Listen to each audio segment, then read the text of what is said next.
नमस्कार। आज हम एक बहुत ही इम्पोर्टेंट टॉपिक पर बात करने वाले हैं।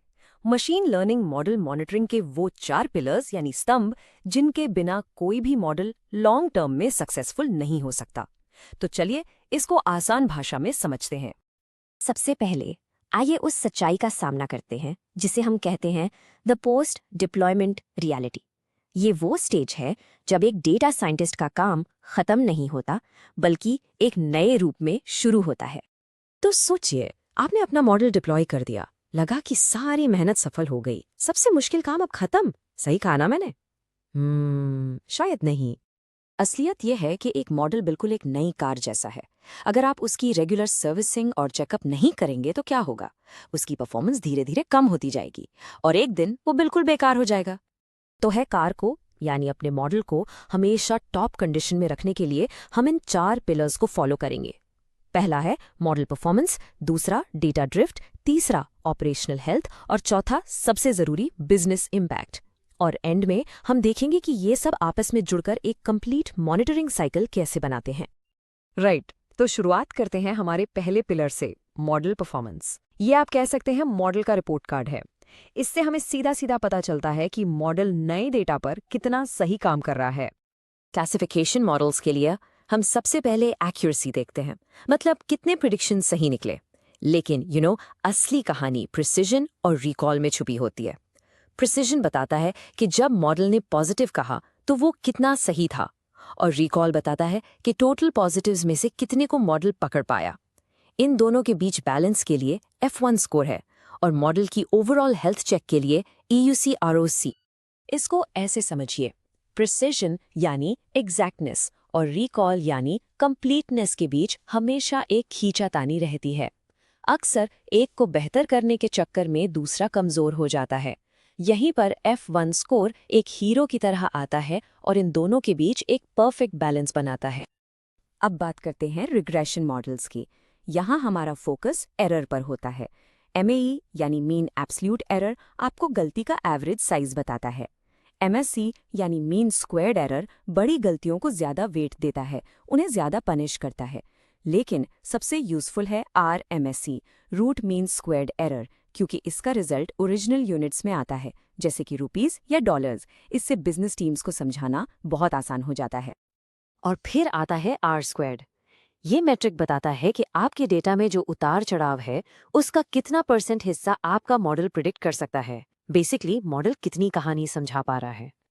लेकिन एक बात याद रखिए, खराब परफॉर्मेंस सिर्फ एक सिम्टम है, एक लक्षण। असली बीमारी का पता लगाने के लिए हमें अपने दूसरे पिलर की तरफ देखना होगा, जिसका नाम है डेटा ड्रिफ्ट। तो आखिर ये डेटा ड्रिफ्ट है क्या? बहुत सिंपल है।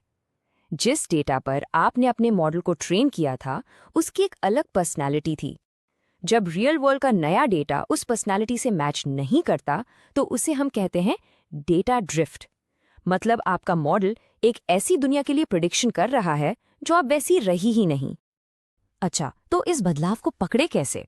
इसके लिए कुछ टूल्स हैं, जैसे पॉपुलेशन स्टेबिलिटी इंडेक्स या PSI, जो डिस्ट्रीब्यूशन में आए चेंज को एक नंबर देता है। और एक स्मार्ट तरीका है प्रिडिक्शन ड्रिफ्ट। हम सीधे मॉडल के आउटपुट्स यानी उसके प्रिडिक्शंस के पैटर्न को ही मॉनिटर करते हैं। अगर वो बदल रहा है तो जरूर कुछ गड़बड़ है। पर कभी कभी एक कॉम्प्लिकेटेड प्रॉब्लम का सॉल्यूशन बहुत सिंपल होता है। सिर्फ बेसिक चीजें जैसे हर फीचर का मीन, मीडियन या उसमें कितनी मिसिंग वैल्यूज हैं, इनको ट्रैक करना ही एक पावरफुल अर्ली वार्निंग सिस्टम बन जाता है। इस टेबल को देखिए, यूजर एज और ऑर्डर वैल्यू में कितना बड़ा फर्क आ गया है। यही है ड्रिफ्ट। आपका मॉडल A क्लास है और डेटा भी स्टेबल है, लेकिन अगर आपका सिस्टम ही प्रिडिक्शंस को यूजर तक टाइम पर ना पहुंचा पाए तो सब बेकार है।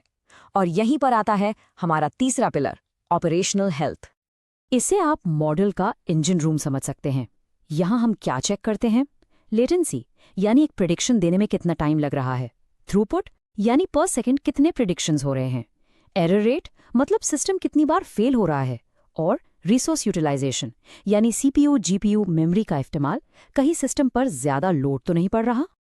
ओके, तो अब इंजन भी A1 है, कार भी A1, लेकिन अगर वो रेस ही नहीं जीत रही तो क्या फायदा? और यही हमें ले आता है हमारे आखिरी और शायद सबसे जरूरी पिलर पर, business impact. At the end of the day her model किसी ना किसी बिजनेस प्रॉब्लम को सॉल्व करने के लिए बनाया जाता है। इसलिए मॉडल की असली सक्सेस उसके टेक्निकल स्कोर से नहीं बल्कि बिजनेस केपीआईज से नापी जाती है। क्या उसकी वजह से क्लिक थ्रू रेट बढ़ा? क्या कंपनी के पैसे बचे? आखिर में मॉडल को बिजनेस के लिए वैल्यू जनरेट करनी ही पड़ेगी। तो चलिए अब सारे पीसेस को एक साथ जोड़ते हैं और इस पूरी कहानी को, द कंप्लीट मॉनिटरिंग साइकिल को एक बार में देखते हैं। देखिए, ये कोई वन टाइम चेकलिस्ट नहीं है कि काम किया और भूल गए। बिल्कुल नहीं, ये कंटिन्यूअस साइकिल है जो हमेशा चलता रहता है। स्टेप 1, मॉडल परफॉर्मेंस आपको बताता है कि क्या हो रहा है। स्टेप 2, डेटा ड्रिफ्ट आपको समझाता है कि ये क्यों हो रहा है। स्टेप 3, ऑपरेशनल हेल्थ, ये शो करता है कि सब कुछ आगे डिलीवर हो रहा है। और स्टेप 4, आप इन सबको बिजनेस मैट्रिक्स से जोड़ते हैं ताकि आप मॉडल की वैल्यू प्रूव कर सकें, और फिर ये साइकिल दोबारा शुरू हो जाता है। तो आखिर में मैं आपसे एक सवाल छोड़कर जा रहा हूं। क्या आपका मॉडल सिर्फ डिप्लॉय किया गया है या वो सच में ट्रूली वैल्यू डिलीवर कर रहा है? इन 4 पिलर्स पर फोकस करके आप ये इंश्योर कर सकते हैं कि आपके मॉडल सिर्फ एक्यूरेट ना हो बल्कि हमेशा रेलेवेंट, रिलायबल और सबसे ज़रूरी वैल्यूएबल बने रहें।